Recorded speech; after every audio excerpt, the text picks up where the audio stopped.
and welcome to another episode of All Elite Arcade. I am Evil Uno, here always with my good friend the Chugs. How are you, Chugs? Yes, Uno, I'm doing fantastic. I hope you're doing great. I'm excited for once again us to sit down and talk about video games a little bit. Well, I'm doing fantastic, and I love talking video games. In fact, this week I wouldn't say this is not. We've had a busy year of video games. I've played so much stuff, but today, or at least this week, for once, I don't have a whole lot of new stuff that I've been playing because I've been trying to finalize every little game that I've been playing since the beginning of the year. So to give you an idea, Like a Dragon, I'm now at that turning point where they've given me the notice. If I don't go back and finish stuff, I will complete the game. And this is the point of every video game where I'm unsure if I just go for it or I skim the world some more. So I know I've done most of it. I think I've done over 90% of the side pieces of all kind. The only stuff that might miss is like within the video games you have to play all the, or within Like a Dragon you have to play all the mini games, which include a crane game where you get little like dolls out of a machine, which I have not completed yet because it is insanely difficult, but also it's anger inducing to do. And then I think there's like certain achievements that you have to go within the game because they have a whole Sega library of video games that you can play at the arcade. And so if I wanted to complete it, I would do those. But I think I'm gonna actually just skip ahead and finish the game. I'm one mission away, and that's the mission where you do fight Samoa Joe. And so I'm very interested. So I didn't confirm this. I think I can confirm this while we're doing that.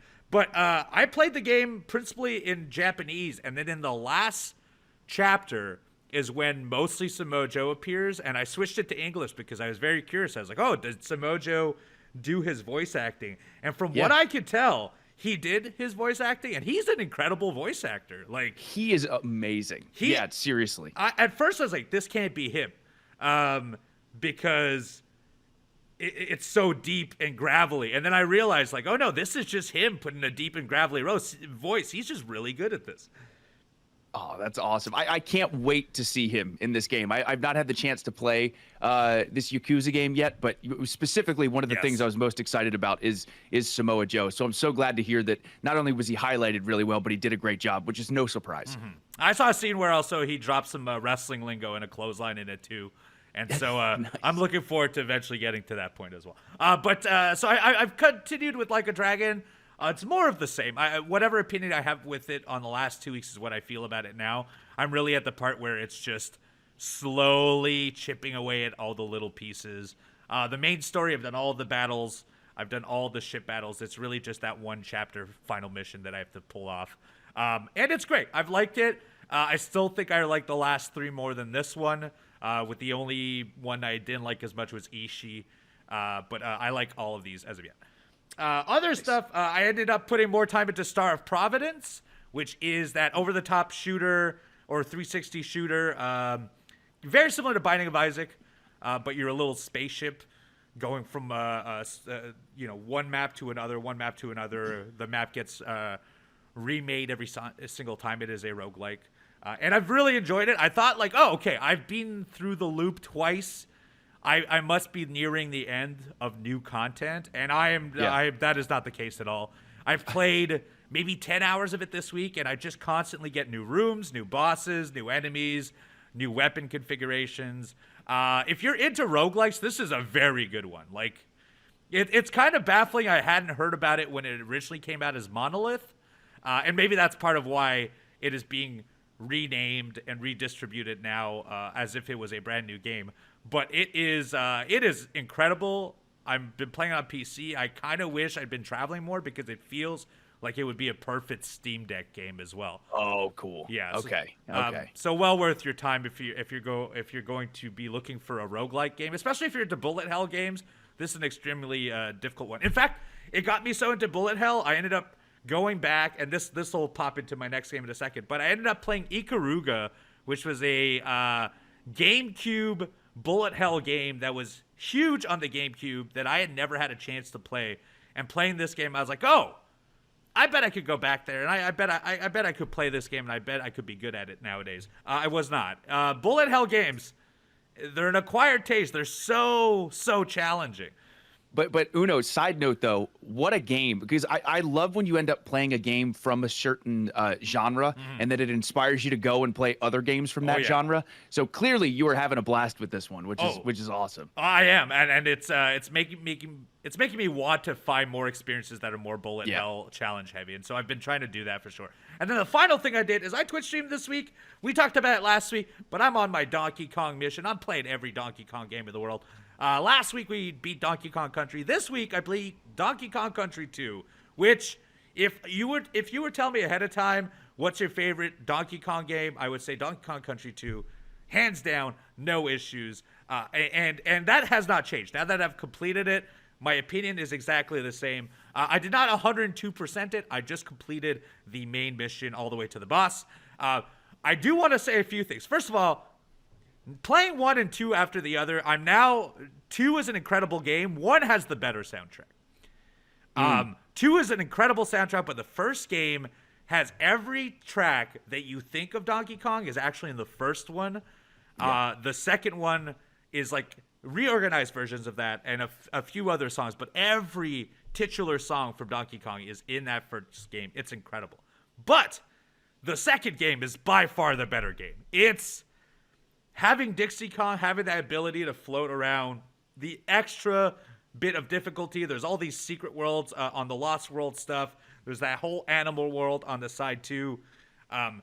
Way more minecart levels, way more barrel levels, way more challenge. The last third of this game, I spent double the time than I did on the first 2 hours of the game because it was so difficult. In fact, that I can't believe, and I was having a hard time remembering the last parts of the game.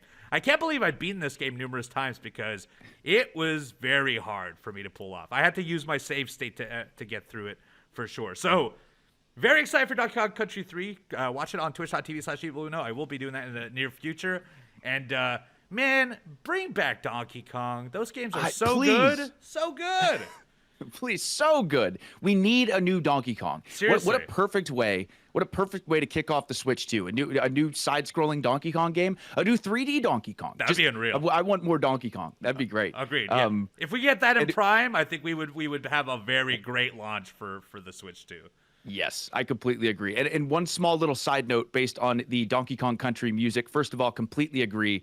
Donkey Kong Country has just absolutely incredible music. But Uno, Forest Interlude from Donkey Kong Country 2 is my ringtone. I absolutely love that song. So there's obviously some good tracks in 2 as well. But Donkey Kong's awesome. The water theme from the first song is still by far the best water theme of all time. Aquatic ambience? Yes. Are you kidding me? Yes, yes. They make a new version of it in the second game, which is very good. Don't get me wrong. Yeah.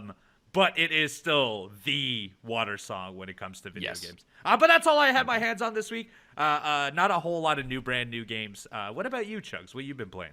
Yeah, same with me. Not a whole bunch of new stuff. Again, to reiterate, the travel schedule lately has just been, it's been so busy. So I wasn't able to Twitch stream as much as I would have liked, but I did get some streams in there with like 4+ hours, which was nice.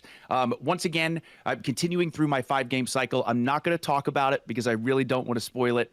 It would absolutely break my heart. But once again, I am going through The Witcher 3 Wild Hunt, and I think I'm almost done with the Hearts of Stone DLC. And as I'm playing through this, it again just reiterates to me how incredible this game is based on how different everyone's experience could be. Like, that's the funny thing. I could be talking about missions and the way that things unfolded, but Uno, if you end up making different choices, your experience is going to be totally different. So it's just, it's really, really cool. And you especially notice that in the Hearts of Stone DLC. That includes fighting bosses you wouldn't normally fight, getting dialogue you wouldn't normally get. It's just, The Witcher is such an incredible achievement in open world game design. It's so good. I know we talk about it all the time, but my God, it's incredible. Also, in addition to that, I continued Paper Mario: The Thousand-Year Door, and I am at the tail end of beating this game. At this point, I made it to the moon. We somehow ended up on the moon in Paper Mario: The Thousand-Year Door. But again, more of the same. Just an awesome game that I'm actually kind of sad that I think it's almost over. But really, what I did want to discuss in regards to the 5-game cycle I have on Twitch. I know I've mentioned this before, but I have my 5-game cycle cycle on Twitch, and I have my own personal 5-game cycle at home with the intention of being able to beat and complete as many games as I can this year. And Uno, I'm getting close to starting a new 5-game cycle, so I wanted to give a little preview of what's to come, because I am getting very close to beating a lot of these games. But The Witcher 3, when we do eventually finish that game, is going to be replaced by Red Dead Redemption 2, which I am so excited about. You're going to play that from scratch? I'm going to play it from scratch. Dude, I played The Witcher 3 from scratch. That's true. I've been streaming it for 2 years. That's true. Good point. But yeah. So game number 1 in the 5-game cycle is the long marathon story-driven open world adventure game. So yeah, that's going to be Red Dead Redemption 2. Paper Mario, which I'm almost going to finish, is going to be replaced by my first playthrough of Final Fantasy VI. I've never played Final Fantasy VI, and so many people say it's their favorite or one of their favorite Final Fantasies, and I love the Final Fantasy franchise. Dark Souls 2, when we finish that, is going to be replaced by Stellar Blade, which I'm really excited about, because again, I've only played the demo, and from everyone I've talked to who knows what type of games I like, they say I'm going to absolutely love Stellar Blade. We just started Ender Magnolia, so I don't have a decision there yet. But when I do finish Silent Hill 2 Remake, I'm going to do my first playthrough of Silent Hill 3. So I'm very excited about the new cycle coming up as far as the games we're going to play and complete, especially the ones that I've never played before.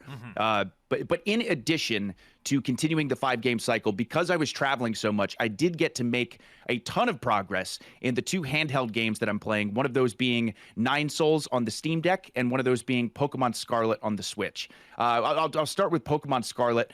Once again, I am going through and completing all of these things in this open world. I find myself so often stopping to catch Pokemon or battle trainers because there is so much to do in this open world. Also, once again, I'm learning very, very hard that there are so many Pokemon I was not aware of, and it's almost, not in a bad way, but it's almost overwhelming. Oh, I bet. The amount of Pokemon there are. Like, I feel like every time I take 10 steps, I'm encountering a new Pokemon I've never seen. I have to go and buy Pokeballs. That's so much of what I've been doing. But this past time, I was really focused on accomplishing the missions of what you're supposed to do. And again, the 3 main things are going to the 8 gyms, battling to get the badges, to then go on to fight the Elite Four. The other one is these Team Star missions, where there's these bad, evil bandits who may not be that bad, actually, but at the moment we think they're bad, who have camps all around the world, and then also like encountering and fighting these Titan Pokemon, these giant Pokemon, to then get this Herba Mystica, which actually increases the Pokemon that you ride, his abilities and skills. Like I just unlocked the ability to be able to swim now, in addition to jump twice as high and things like that.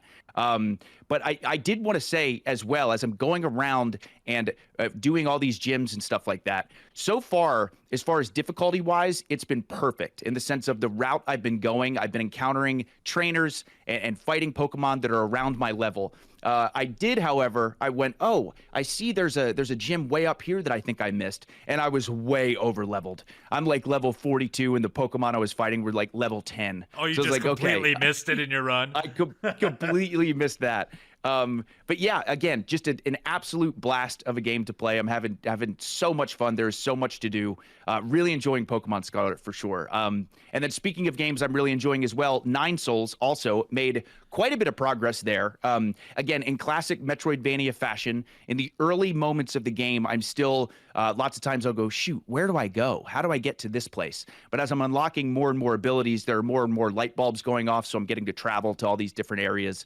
The bosses are awesome. I'm currently fighting a bunch of bosses where when you're attacking them, you get their health down really low, but then they'll run away from you and like recharge their health. So you have to be so aggressive on these enemies. Otherwise, they get all their health back. So I've noticed that, and that's been really interesting, almost like these robots. As well, there's also this giant robot that you can enter and like smash through walls. So there was a cool new game feature that I hadn't experienced until recently. So they keep just adding more and more stuff. The only other thing I really want to touch on with Nine Souls is, again, I've completely avoided spoilers, but I can tell in my heart and soul this game is going to be a tearjerker. Yes. I can just tell. It Yeah. just you feel it so much, which I'll probably end up playing it on a plane and be sitting there crying as I'm playing through Nine That Souls. altitude will mess you up too. So It will. It's true. Yes. If you play video games or watch a movie in the air, you're more emotional. It's a fact. Yes, It's a fact. I have a plethora of experiences that I cried to that I should not have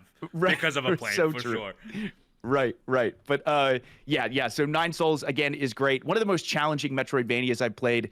More of the same there. Of course, I'm continuing with the Pokemon trading card game Pocket, doing a lot more of the battles. They got a new pack. We got a brand new pack. We were talking about it last week. I finally started opening it, and it is so refreshing to open packs and actually get new stuff.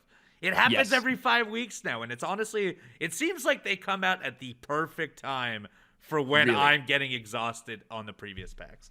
They really do. They release these, like you said, at the absolute perfect time. Udo, I'm curious about this because I still, as a collector, there are absolutely cards I'm missing from every single pack that's released. So I've been doing this thing where whatever the new pack is, I on purpose, I'm patient and I wait until the morning so I can open 2 packs.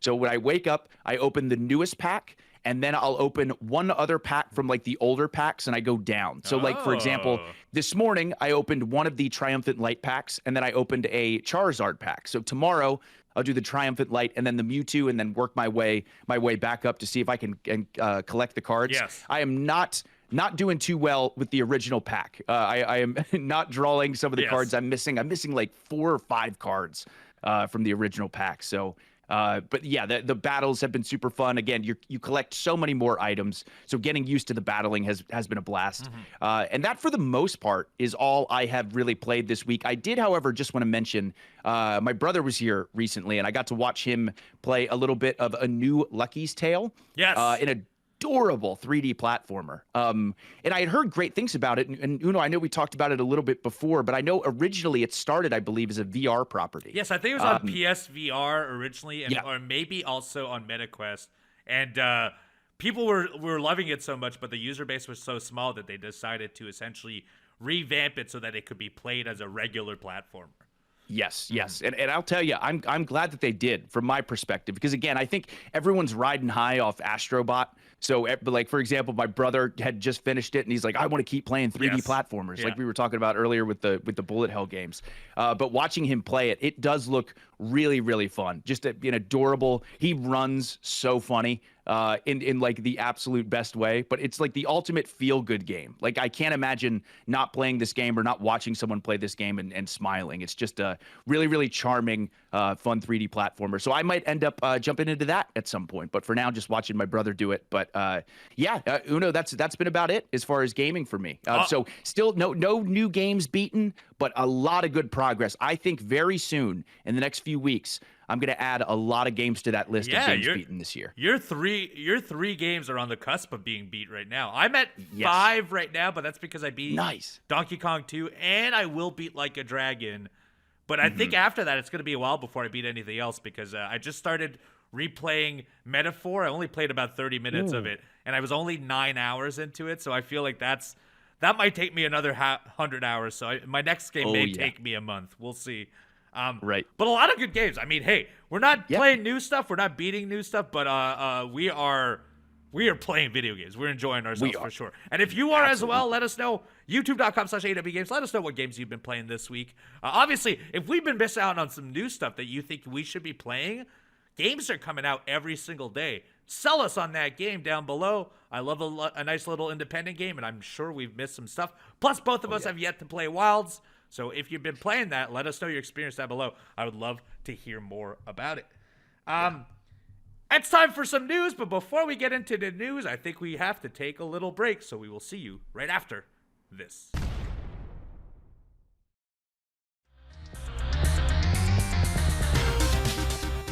And we're back. It's time for the news of the week. It's March. Can't believe it's already March of 2025. I know. The world just keeps ramping on. And honestly, the news that I do like to pay attention to is the video game news. It's not always good. It's not all bad. It's somewhere in the middle, and that's a lot easier to read into than any other stuff right now. And it starts with last year, we talked about this. The World Video Game Hall of Fame was coming up with some new inductees. Well, it's been a year around. We've a whole rotation around the Earth already, and it would seem we've got some new nominations to go into the World Video Game Hall of Fame. So the World Video Game Hall of Fame, if you did not know, is located in the Strong National Museum of Play in Rochester. Every single year, they put out a vote. The vote is put publicly, and then based on the public's vote, the top 3 of a list go into the Hall of Fame, and I believe one more pick, which is picked by a panel, is also picked. This year, it's a hell of a list because we've got 12 nominees here. Ooh. You can nominate this now this week. The votes are out there if you want to go and find it. In May is when they will announce the 3. The finalists for this year are Age of Empires, Angry Birds, Call of Duty 4 Modern Warfare, Defender, Frogger, GoldenEye, Golden Tee, Harvest Moon, Mattel Football, Quake, NBA 2K, and Tamagotchi. Which, here's the thing. I always think like, oh, I could pick these 3, no problem. When once you voice them out loud, you're like, oh, okay, this is a tough crew to pick 3 from. If I were to personally say it, I would go Frogger, I would go Tamagotchi, and I would go Quake personally. But a claim could be made for any of these games because they are amongst the best. Do you have 3 that you would pick and vote for?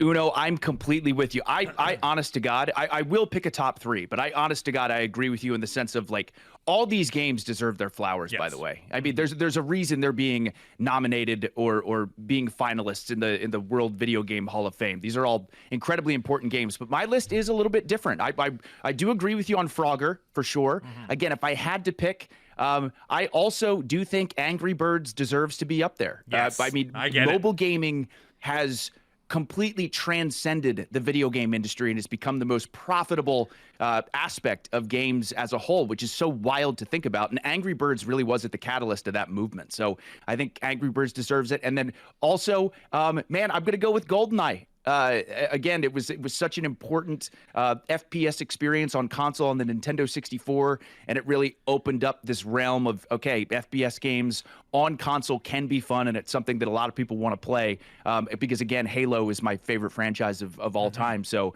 yeah, that's gonna be my top 3. But I also agree with your top 3. So I'm going to go Angry Birds, Frogger, and GoldenEye. Well, votes are available to the public until March 13th. So as this podcast comes out, you have a few days to go and do so. You can find it online for the World Video Game Hall of Fame. The 3 that are picked by the public will go and be finalists and be nominated for this year's Hall of Fame. And then 1 will be picked by an international committee of experts. I don't know who is on that panel, but you know what? They nominated all the previous ones. I'm sure they will pick properly. I am also curious to see if they would... They probably need to know what the public 3 are before they pick a 4th, I would think, in those instances. That makes sense, yeah. And this will all be unveiled in a ceremony that will be unveiled to the public in May to find out exactly which one will make it. So I'm very curious to see him. We will probably get to revisit this in May in a few weeks and tell you exactly who was added to the Hall of Fame.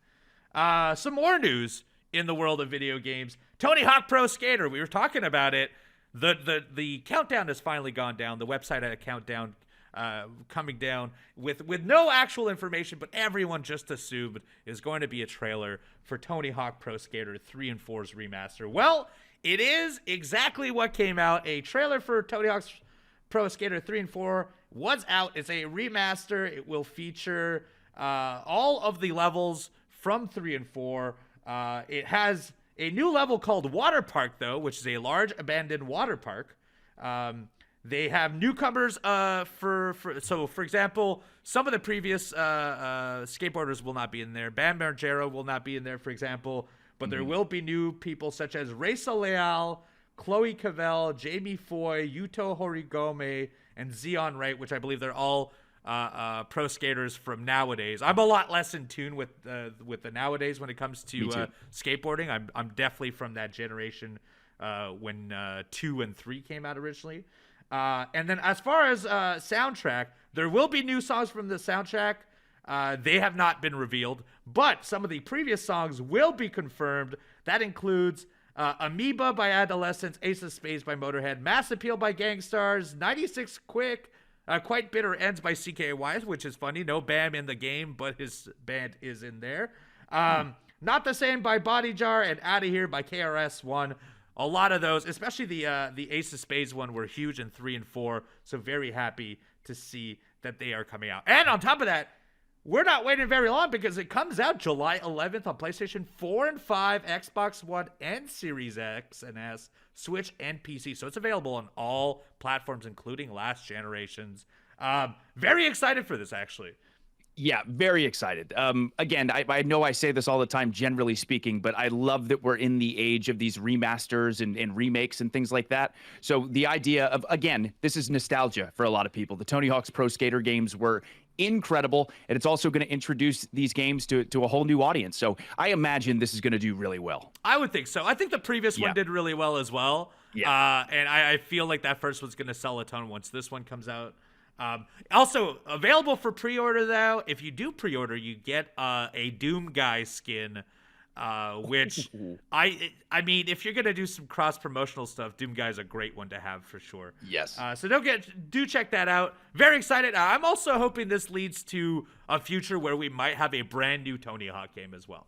I know. I think we're not far from it now that we've had both remasters. I think the appetite might be there, and I'm hoping we get to start playing one in good old 2026. But for 2025, we are covered. And if you want to go and check that out, a demo is also available right now to play. More news in the world of video games. I have to say this one because this one's a real weird one. We talk about Pokemon Lock.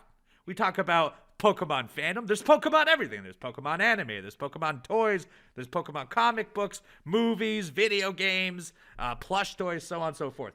But Toiletries. Oh, a lot, which you're aware of for sure. But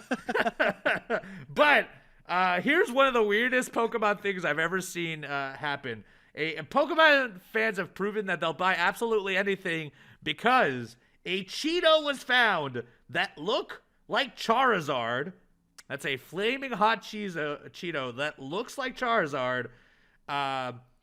Sells for $87,000 on a auction to a Pokemon fan, proving that anyone will buy just about anything. This was sold in a golden auction sometime between 2018 and 2022. It was a 3-inch long Cheeto that has the shape of Charizard. That's it. There's really nothing else to it. Just someone was willing to spend that much money on something that looks like a Charizard. There was a time that people would buy. I remember when people would like, "Hey, my bread has been burnt and it looks like Jesus," and they've been selling that off, and it would sell for thousands. Now we're at a point that Charizard, a thing that on its own is worth probably 10 cents. Worth 87. You can't even do anything with it. It's insane. It's unbelievable. And don't get me wrong, I know we're both collectors and things like that. And I love collecting video game memorabilia and stuff. But this to me just proves that Pokemon is so much more than just a video game franchise. It's like a movement. Oh, yes. People eat, sleep, and breathe Pokemon. This just an unbelievable stat. So we're collectors ourselves, but I will say I do not advise spending that kind of money for something like this. I will second that. A little bit of water and that thing's done for. A cat or a dog in the house, that thing's done. You better put that better be in a glass case for sure. It better be. All right, back on some real news here. Monster Hunter Wilds just came out last week, and pretty good news for Capcom. This is their fastest selling video game of all time. Capcom, who has dropped all the Resident Evils, has dropped a ton of Monster Hunter Worlds before. This is it. This is sold over a quarter. Game has sold over a quarter of Monster Hunter World's lifetime sales in only 3 days. Oh my God, man, Uno! I knew the hype for this game was huge. Don't get me wrong. It definitely is a game that I want to check out. This is one of those games in 2025 I was like, ooh, I need to play. But for some reason, especially when you list all of those Capcom franchises, it's deserved, but it's also surprising to me that it's the fastest selling Capcom game ever. That's amazing. Me too. That is so cool. I had no idea. I understand that Monster Hunter World is a big property, but to me, it's always been like, oh, it's like Resident Evil is Capcom's big fish. Street Fighter's the big one. Like this is just their third brand, but that doesn't seem the case. To give you an example, Monster Hunter World, which was the previous iteration, in a span of a little more than a year and a half, 2 years, has sold 28 million copies. This new one in 3 days has sold over 8 million units already. So it's well on its way to eclipse Monster Hunter Worlds.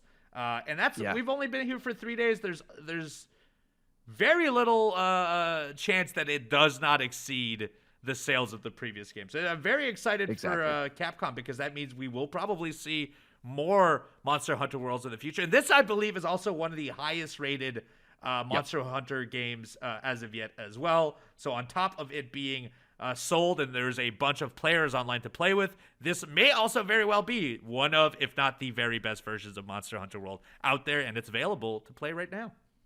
Seriously, Uno, Capcom is crushing it. Yeah, they're doing they so are good. Constantly releasing these incredible titles. I don't know how they do it. It's amazing. It seriously is amazing. Between all the Resident Evil games, the remakes, the new ones, the Monster Hunter games, Capcom is just on fire right now. And again, from everything I've seen, I've watched some footage of Monster Hunter Wilds. I have quite a few friends that are playing the game. They say they can't stop playing it. They're so addicted to it. So I can't wait. This just has me even more hyped to try this game. I can't wait to try it. Yeah, me too. This discussion might actually make me download it tomorrow and put a bit of time into it, because I've been meaning to. I've been meaning to jump into a new game, but I was like, I think I can wait on this one until someone else is playing it. Now I'm thinking I might just jump into it and maybe be the one who starts inviting others to do it. Well, and also, Uno, I think the reason is we're trying to stay real focused on beating as many games this year. Right, we're trying not to jump around too much, but it's hard because every week there's this amazing new title I want to play. I know, and by the time we get into this one, some new title will come out again. And it's an endless cycle, but it's a cycle I greatly enjoy. Me too. And then the last piece of news for the day, this one, we talked about Sony canceling a lot of games, and one of those games that we had talked about before was Twisted Metal. Not a lot of information was out there other than they were working on a Twisted Metal game and that it would be a live service game, and finally that it was canceled. Well, some actual information seems to have leaked, this one from a developer's resume, so a developer that was working on this, and unfortunately, when the game was shelved, I'm assuming part of the team was shelved as well. In its resume, it would seem that the now canceled Twisted Metal reboot was a battle royale game that would feature third-person shooter mechanics, and so it was probably what everyone would have anticipated, but we have confirmation. Twisted Metal was supposed to be a 30-plus people on a map, Twisted Metal, playing online only. You use your character and so on. Unfortunate that we didn't get it, especially with the TV show is doing so well. And second season is just around the corner. I thought for sure this would, especially Twisted Metal. That's a huge property for Sony. I thought this would survive the cuts. But they would know more than us. Maybe it just did not work well, or maybe it was, to fine-tune it would take too long.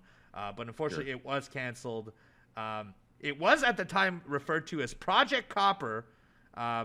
And that is how people have found out about it online, because the Fire Sprite, which was the team that they were on, let out that they were working on this project called Project Copper, which was a classic IP owned by PlayStation that was canceled, it being a third-person vehicular combat game. So I'll put it together, that had to be Twisted Metal, considering what Sony had canceled. It's too bad. I would love to see footage of this. Personally, I know. Me too. I'm so curious to see what this looks like, and I agree with everything that you said. This is definitely a bummer. The Twisted Metal franchise is huge for PlayStation, so it's really interesting. Like you said, obviously they know better than us. I'm hoping at some point maybe this project gets picked back up. Yes. I don't know, but because it does sound really intriguing. Maybe if we're lucky, maybe they've navigated a way to use the assets and maybe go back to making a multiplayer game that's not a big open world game, or like part of it, I think the issue is that you're trying to make it a live service, and so you have to have continued support for it. And I bet you that is rather difficult. I hope they're using these assets, and we're not shelving the idea of making a Twisted Metal game in its entirety. I would love to see a Twisted Metal game come back in the future. We have no vehicular combat games, and I feel like we're practically due for it because of how. Yeah. Think about Forza Motorsports. If I could play that game, but I could have a giant cannon on top of it, I would be very happy. And it's surprising there are no games like that nowadays. And hopefully we will see one soon, but right now, not great news when it comes to Twisted Metal. Yeah.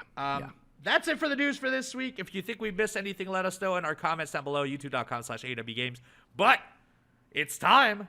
It's that time. Me and Chugs' favorite segments. That's right. Yeah. Your questions will be answered right after this.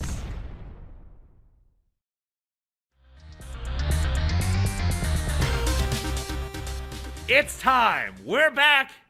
And it's time for our favorite segment of the show. It's time for the community mailbag, brought to you by our friends at Upper Deck. Collect your favorite wrestlers in 2024's Upper Deck AEW or Allure's 2025 AEW pack.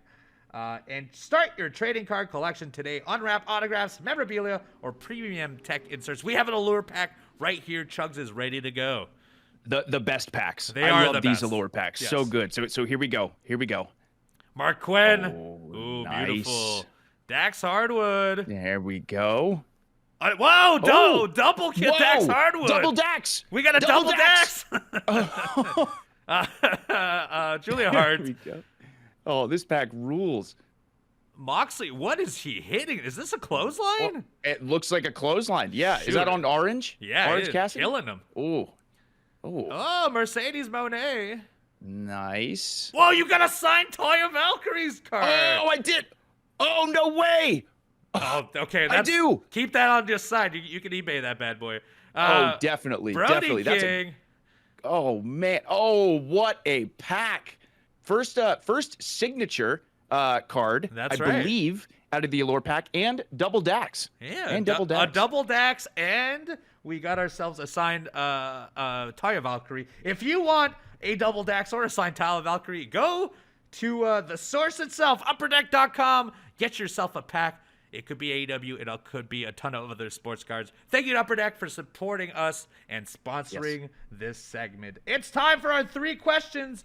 Kick it off, Chugs, with our first question of the day. Here we go. First question. Once again, thank you, everybody, for sending in these questions. First one is from Evan. Thank you so much. Evan says, hey, Chugs and Uno, loving the podcast. Nowadays, the majority of games out there want you to play them forever. But what's a game you feel you should only play once? I think The Outer Wilds and It Takes Two are masterpieces that fit this description. The Outer Wilds came to me at the perfect time and helped me come to terms with the finality of life after I was struggling with the loss of my mom. I'm sorry, Evan. I played It Takes Two with my partner, and it felt like we just finished a crash course in marriage counseling after we finished it. I think both of these games are powerful experiences when you play them the first time, but you simply don't get the same returns when you replay them again because you know what's coming. Anyways, I'd love to hear your thoughts. Evan, that's such a good question. Yes.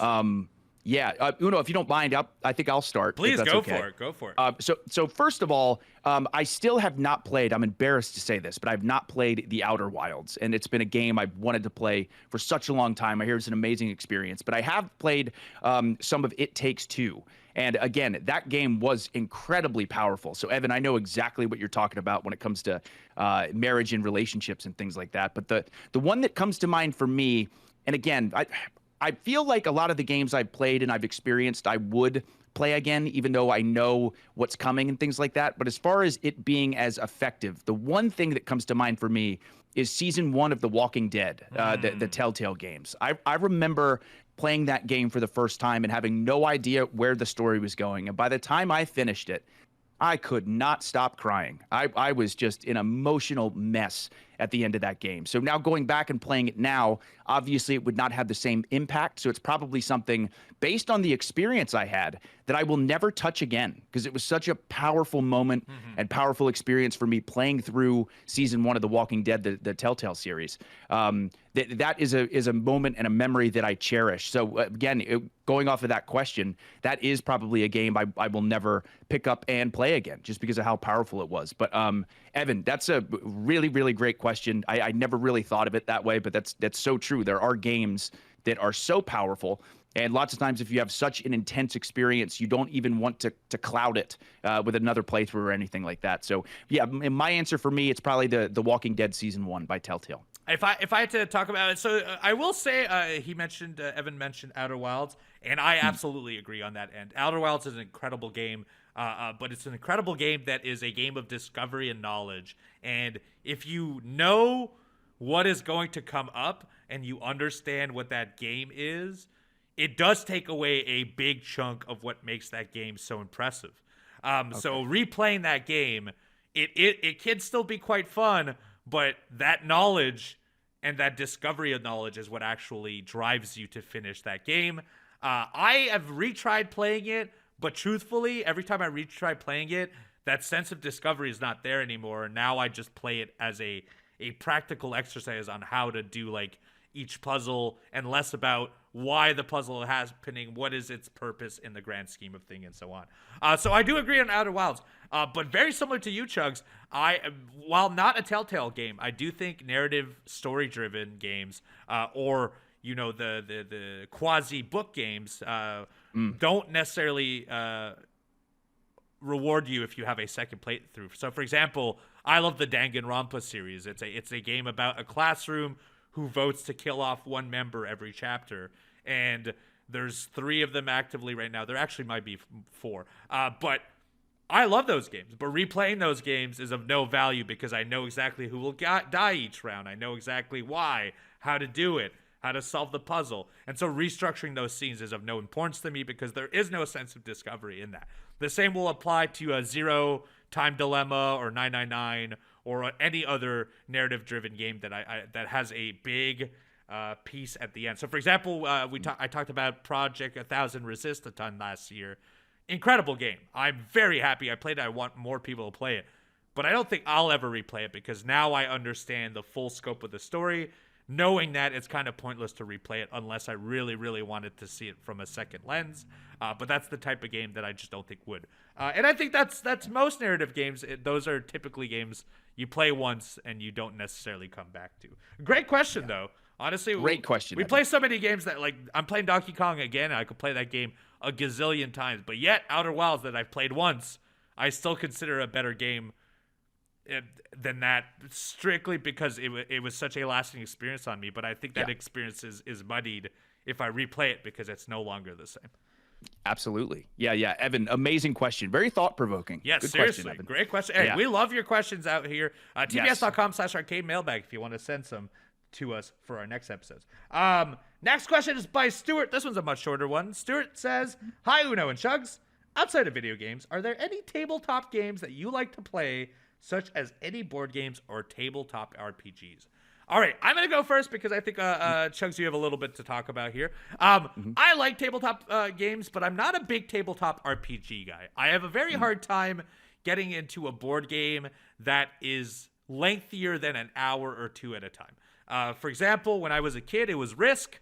Nowadays, every board game takes you about 7 hours to play, and that's just, while I enjoy the board games and I enjoy sharing that time with other people, if I'm going to do 7 hours of a thing, I'd much rather play a video game and do it alone. Yeah. It's just the preferred experience I have. I'd want to be on my couch or on my bed with my headphones on. I just want to scope in and do it. But I do like board games. I love Clue. I love a lot of the classic stuff. Don't Wake Daddy, 13 Dead Drive, Base Monopoly is really good too. Life, all that stuff I'm fond of. I even am fond of the video game formats of it, but long RPGs on board games, I just can't do it. Uno, you bringing up "Don't Wake Daddy"? That song is permanently stuck in my head. Don't wake Daddy. I remember that Yes, commercial so those much. commercials were so good. Classic, so good. But yeah, Stuart, in regards to the question of tabletop games or board games or tabletop RPGs, I really do mean this. But generally speaking, if a board game is a video game or a tabletop RPG is a video game, or if it's a card game, every single time I prefer the video game version. Like with Uno, for example, I would rather play the video game version of Uno. Monopoly, I would rather play the video game version of Monopoly. I would rather play the video game version of Risk. I, generally speaking, am not a big board game, card game guy, but the video game versions of them I absolutely love. So I do like them, Stuart, but in video game format as opposed to physical format. So it pretty much any excuse or any reason I have to play a video game, I'm going to take it. So I'm the same way. That's my oh, answer. is it on a screen? Yeah, I think I prefer that. Yeah, right. Do I have a controller? Is it on a screen? Okay, yeah, this rules. This rules. Thanks, Stuart. Great question. Yeah. Next one is from King Cosmos. Yes, last but not least, from King Cosmos. Hey, fellas, Digital Foundry put out a video recently where they discussed whether the current generation of graphics is a letdown or not. I'd love to get your perspective on this subject. And do you think it's possible for graphics to improve further? By the way, Uno, I caught your first DK stream last week. You absolutely should watch the Donkey Kong TV show. King Cosmos, thank you very much for the question. These questions are incredible. Seriously, like really thought-provoking questions. Because it is really interesting looking at the dynamic and the state of where video games are, where you're seeing quote unquote less and less of an improvement graphically. Like when you look at the jump from PlayStation 1 to PlayStation 2 or the Super Nintendo to the N64. Like when we went from that 2D to 3D era, that was such a massive jump for everybody. Whereas now it seems less and less like we're improving graphically. But to answer your question, I do think absolutely we will continue to improve graphics. When you look at the state of the video game industry and how much progress there's been made in such a short amount of time, I think absolutely graphics will continue to improve and improve. I think we're going to see more and more incredible ray tracing, more and more improvement in hertz and FPS and things like that.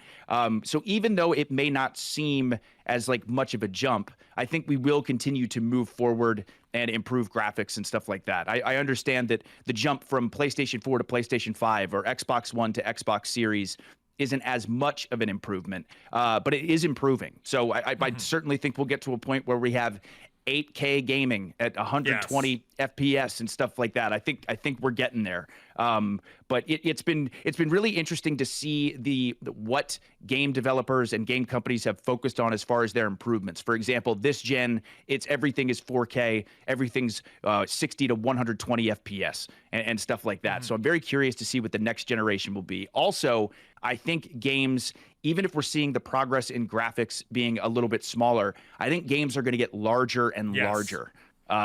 So in that sense, I think the game experience is going to be even more wild as far as those improvements. And then, of course, there's always going to be a need for that retro look and that retro feel. But yeah, King Cosmos, great question. I do think we'll see constant improvement, even if it's a little bit slower. But absolutely, I think we're going to see some incredible stuff in our lifetime.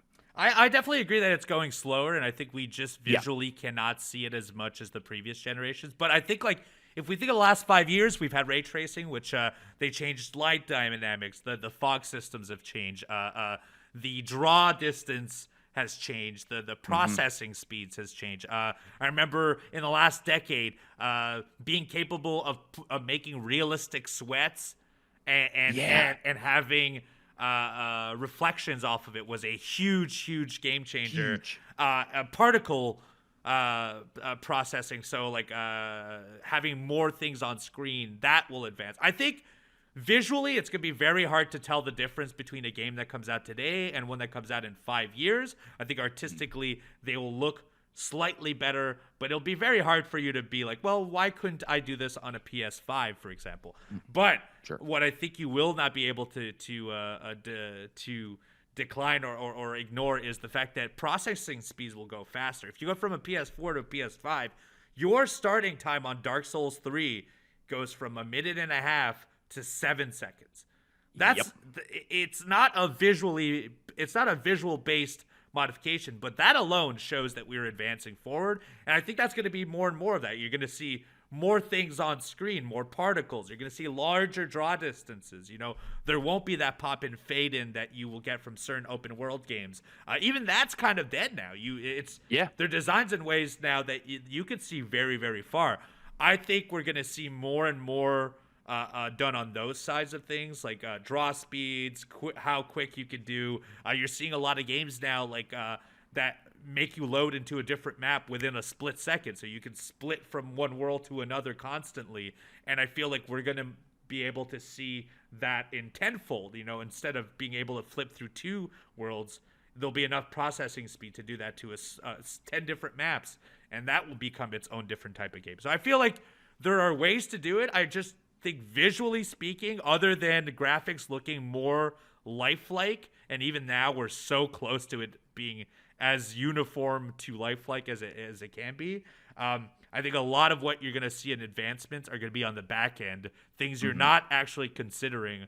But if you were to play a video game 10 years previous, you would be like, okay, the speed alone would be different, the frame rate alone would be different, the fact that I could play a game and move in any direction. There's no VSync. There's nothing like that. There's no muddying of graphics. I think that's what we're going to get in the future. Yeah, great points. I'm so glad you brought up the load times as well, Uno, because I remember that was so impressive. From PS4 to PS5, it'd be like Spider-Man 2 on PS4 would load up in a minute and a half, and on PS5 it was 5 seconds. It's so true. Yeah, and I think the world switching stuff. Like, I remember PS5 had Ratchet and Clank, and I was so impressed by how quickly you could go from one to the other. So I think even PS5, it's hard to see the difference between a PS5 and a PS4, but it's there. And I feel like we're only going to go faster and faster with our next processes. For sure. King Cosmos, great question. Thank you very much. Yes, incredible question. If you want your questions read, go to tbs.com/arcade mailbag. If you're a North American listener, we would love to hear from you. Unfortunately, I don't think the website at this time, because the tbs.com site opens up to the grander world, but we do appreciate you. Leave some stuff in the comments down below if that's the case. We may answer it on the next one. I do read all of your comments. That's it for our week of video games here. You can listen to our podcast every single Monday. If you have not, hit that follow button so that you are notified next week when exactly the podcast drops, but it drops every Monday morning, and the video format drops on youtube.com/awgames every Monday at noon Eastern Standard Time. Chugs, you're Twitch streaming. We're traveling a whole lot. What we got in store this week? I am. Once again, I think maybe there's a chance that I'm going to be able to stream a little bit more this week. I've got my fingers crossed. We'll have to wait and see. But once again, twitch.tv/thechugs. I am getting so close to stream 1,000, which I'm really excited about. But once again, going to continue the 5-game cycle. This week, it'll be more Dark Souls 2, more Ender Magnolia, more Silent Hill 2 Remake, Witcher 3, Paper Mario: The Thousand Year Door, maybe even finishing some games this week. I feel like I'm really close to quite a few games. So once again, twitch.tv/thechugs. Please feel free to come hang out. We love video games. We're passionate about them, and I would love to enjoy it with all of you. And I am on twitch.tv/eviluno. I am on a mission to beat all the Donkey Kong games. We beat Donkey Kong Country 1, Donkey Kong Country 2.